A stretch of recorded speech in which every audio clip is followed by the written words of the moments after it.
Greetings collectors and welcome to today's retro game review. I've got something a little bit different for you today. Strictly speaking, you'd be hard pushed to call today's entry a game, but rather a public demonstration tool. Join me this week as I take an intriguing look at Namie Amuro Digital Dance Mix for the Sega Saturn. Now, if you live outside of Asia, you may not have heard about Namie Amuro. If you live in Japan, well then you already know about her, and why wouldn't you? She's one of the biggest selling female Japanese artists of all time, in addition to being commonly referred to as the Queen of Japanese Pop. Just to catch the rest of the world up though. Namie has had 12 studio albums, over 14 tours, 10 movie roles, has been the recipient of awards at the World Music Awards, Japanese Record Awards, Japanese Golden Disc Awards, and sold over 38 million records in Japan alone. At one point, her debut solo album, Sweet 19 Blues, even held the honour of being the best-selling Japanese album of all time. Her career has included singing, dancing, acting, choreography, writing music for TV and movies. In short, she's a very big deal in Japan. You name it, from traditional J-pop to electronica to ballad, she's done it all. Just by visiting her Wikipedia page, you soon realise just how influential she is and how many citations were needed just for a simple biography. Still not familiar with her work? Well, she was responsible for the ending theme for the Pokemon 2000 movie. With the amount of work she's put out over the years, it's highly likely that you've heard some of her work before, even if you don't know it. Now, I'm sure that you're thinking, what on earth does Namie Amuro have to do with a retro gaming channel based in the UK? Other than the narrator being slightly obsessed with all things Japanese. The simple answer is that Namie Amuro was the perfect crossroads of where Sega's AM2 research department met the pop music industry. Now, we know AM2 as the developmental arcade wing of Sega Japan, and founded by the legendary producer Yu Suzuki. Think Hang On, Outrun, Space Harrier, Afterburner, Virtua Racing, Virtua Cop, Fighting Vipers, the Virtua Fighter series, Daytona USA 2, Shenmue 2, and many, many more. In short, some rather classic games. So what was AM2's interest in Namie Amuro? It turns out that Namie made an excellent muse for Yu Suzuki's research team. You see, classic games like Virtua Fighter and Outrun don't just come out of nowhere. Behind the scenes, you need a concept, but just as importantly, a way to technically deliver the concept. By 1997, the Sega Saturn was not exactly failing, but sales outside of Japan were far from desirable. Sega and Yu Suzuki were already planning software for the next generation of hardware. 1996 had seen the launch of Virtua Fighter 3 in the arcade, with a wider release by 1997 running on the impressive Sega Model 3 hardware. What if games like Virtua Fighter 3 could be converted to run on the Sega Saturn, and brought into the home though?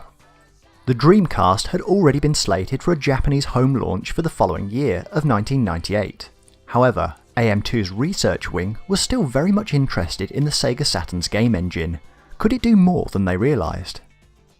What they needed was something that would test simultaneously audio, 3D model movement, texture mapping, and real-time camera and lighting effects for their engine. 1996 had been a massive year for Namie. The release of her second studio album, Sweet 19 Blues, enjoyed strong sales. The single from the album, Chase the Chance, was her first to sell over 1 million copies in the country. As with so many perfect alignments in history, this peaked at the perfect time for Yu Suzuki and AM2 to develop an engine to test out the Sega Saturn's abilities. With permission to use the tracks Chase the Chance and You're My Sunshine, along with permission to use Namie's image, Sega could create what was essentially a tech demo. Whether this would ever see the light of day or not is unknown, but what we do know is that with all fandoms, there would be collectors of pretty much anything with Namie's face on it. There would also be a small group of collectors like myself, interested in anything that Yu Suzuki and AM2's research department developed. For game collectors, it's very rare you get to peek behind the curtain of AM2 to see how they work. The end result, made available to the public, was this disc. So what exactly do we have here? Well, I'll start with the weaker parts of the disc. In the Presents menu, you receive 4 games: Chase the Dance, Door My Sunshine, Sweet 16 Cards, and Walk in the Maze. Chase the Dance is a very simple rhythm game where you push the corresponding button on the pad as found on the stave. It's not particularly impressive, but the anime version of Namie is a cute addition. Door My Sunshine is, well, it's just a case of picking the correct key to open the door.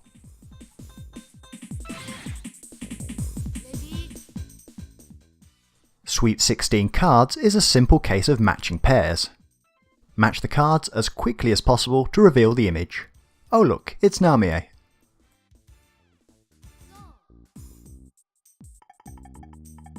A Walk in the Maze is perhaps the strangest minigame on the disc.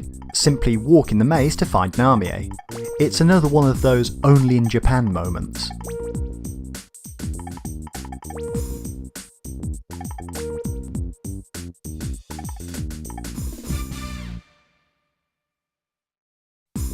You can also check out a profile of Namie, as well as enter a sound check to test the sounds within the game. The real purpose of the disc though can be found in the digital dance menu. Here's where the tech demo really begins. You can choose from a range of costumes, backdrops and the 2 music singles, sort of a pick and mix of elements to test. By default, the camera will pan around the action and show off the live rendered lighting effects and texture mapping of the engine. Interestingly, you can also change Namie's costume colour on the fly, as well as adding strobe lighting effects. If you aren't content with the camera, you can always take control yourself by panning around, zooming in and out. You can even adjust the camera's focus of attention. Overall, it's impressive as there's several elements being rendered live, some with transparencies. With the camera being free to manipulate, it is a very decent proof of concept that the Sega Saturn really could handle technical elements at a very decent frame rate without slowdown. Once you've had your fun being camera operator for the day, you can always relax with the sing it portion of the disc. No Japanese experience would be complete without a karaoke track. So, there you have it, the unlikely result of when Sega's AM2 met the queen of Japanese pop.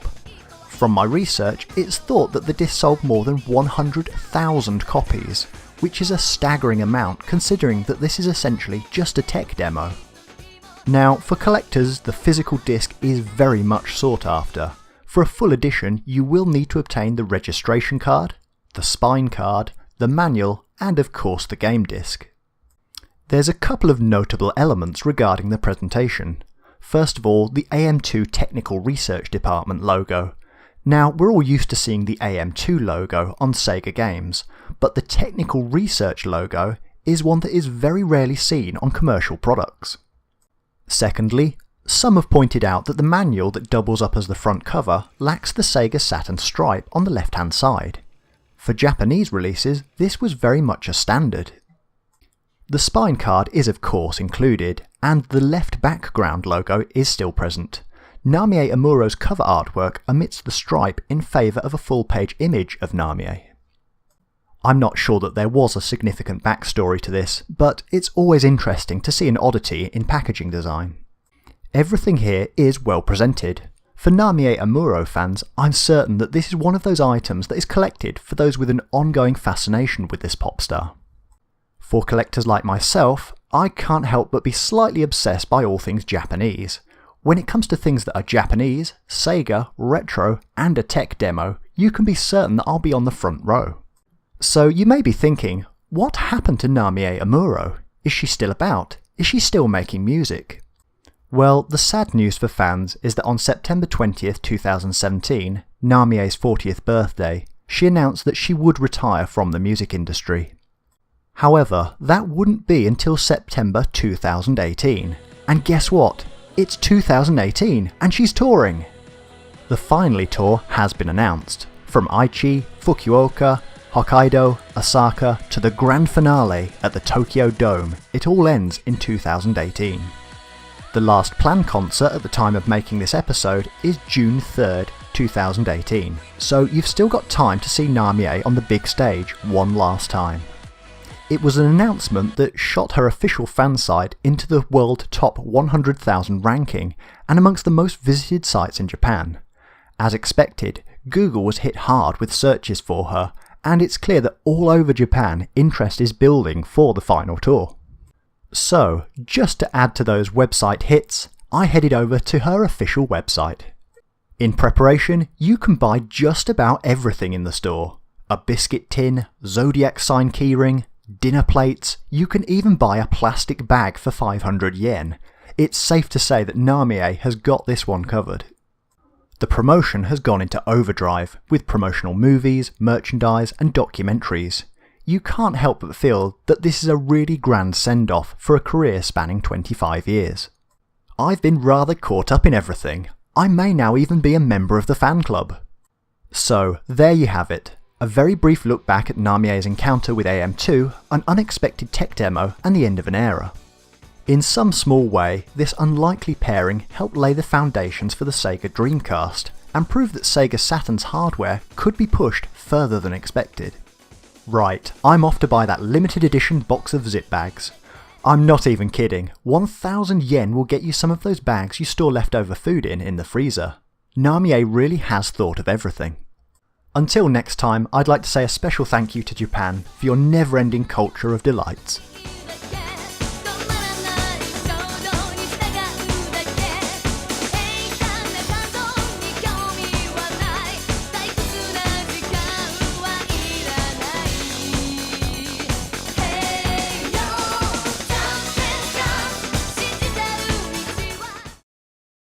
Hello again, I hope you enjoyed today's show and thank you for the view. Remember, you can always comment, like, subscribe and find us on the social media sites below.